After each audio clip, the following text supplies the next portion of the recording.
I'm going to compare Al Jazeera English's mobile website to its standard website. I chose Al Jazeera English for a few reasons. First, I think it's a high-quality news organization, and I rely on it for a lot of my international news, particularly from the Middle East. Also, with the recent sale of Al Gore's Current TV to Al Jazeera will be entering the US market on a substantial scale for the first time with Al Jazeera America. It's my hope that this new channel will give Americans a more global, less US-centric perspective on international events. Al Jazeera is largely funded by the government of Qatar and doesn't rely on advertising revenue. Right now, Al Jazeera is focused on trying to build their brand recognition, which, according to the State of the News Media 2012, is the most important factor in determining where consumers go for news, particularly on mobile devices.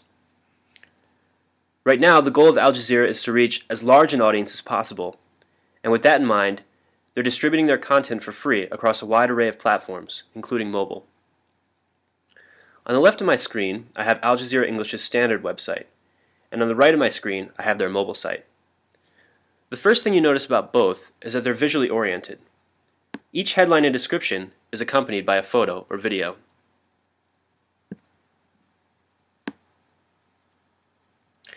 The standard site features 10 current news stories that are updated regularly on the homepage. The mobile site only features 6.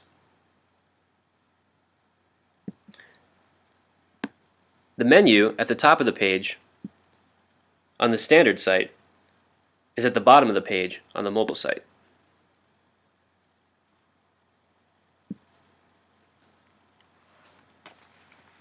Notice how internationally oriented Al Jazeera is.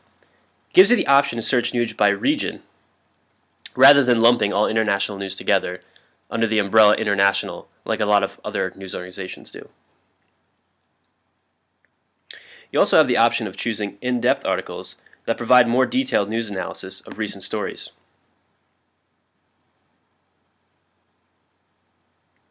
Now let's look at an individual story.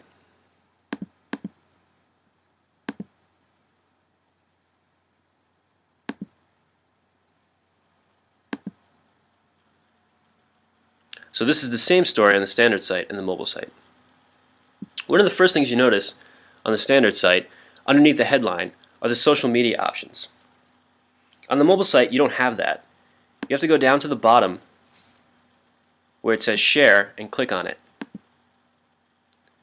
And even then, your options are limited to Twitter and Facebook, whereas on the standard site, you have Facebook, Twitter, Google+, LinkedIn, etc. I think Al Jazeera needs to expand this. They need to make their social media options more prominent because the percentage of traffic to news sites from social platforms is constantly increasing, so it's pretty important. Another thing you'll notice about both are the lack of embedded links in the standard site as well as the mobile site. Links are a great way to provide additional information and context to readers who want it, and also another way to improve your search rankings, which is something they talk about a little bit in the Digital Journalist Handbook. One thing that the Al Jazeera mobile site doesn't have that many other mobile sites do is the option to resize the font without pinching the screen. That's something that's important, particularly for older people who may have trouble reading the font that small. On the standard site, they feature related articles in the top right-hand corner. But the mobile site doesn't have that. Readers really want that additional context if they're not familiar with a story. It's something that CNN's mobile site does, and I think Al Jazeera should consider it. Now we're going to turn to my biggest pet peeve with the mobile site, and that's in the opinion section.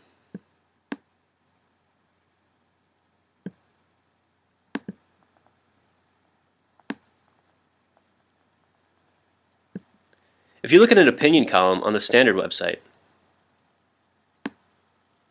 and you scroll down to the bottom, you have a comment section. The mobile site does not have a comment section.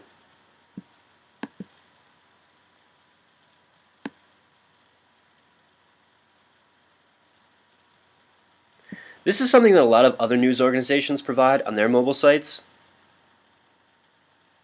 and not just on their opinion columns, but on their news stories as well. And it's something that, if you want to make journalism more of a conversation rather than a one-way street and really build a community, you really do need a comment section. So I think that's something that they need to consider on their mobile site. Now I'm going to turn to what I think is the coolest feature of Al Jazeera's mobile site, and that is their 24/7 live streaming of Al Jazeera English broadcast program for free.